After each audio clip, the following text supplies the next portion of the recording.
What do I carry in my truck bed? I believe people are curious. Let's have a look. I will start with my tool belt. It's from Diamondback.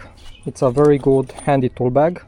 And because I'm not a framer, I only order a pouch. It's very comfortable, lower back support, pretty handy, looks great, feels great. In my toolbox I have some batteries, an impact driver, I have a Stiletto titanium 10-ounce hammer, Stiletto titanium claw bar. It has some wear and tear, not a lot, pretty nifty.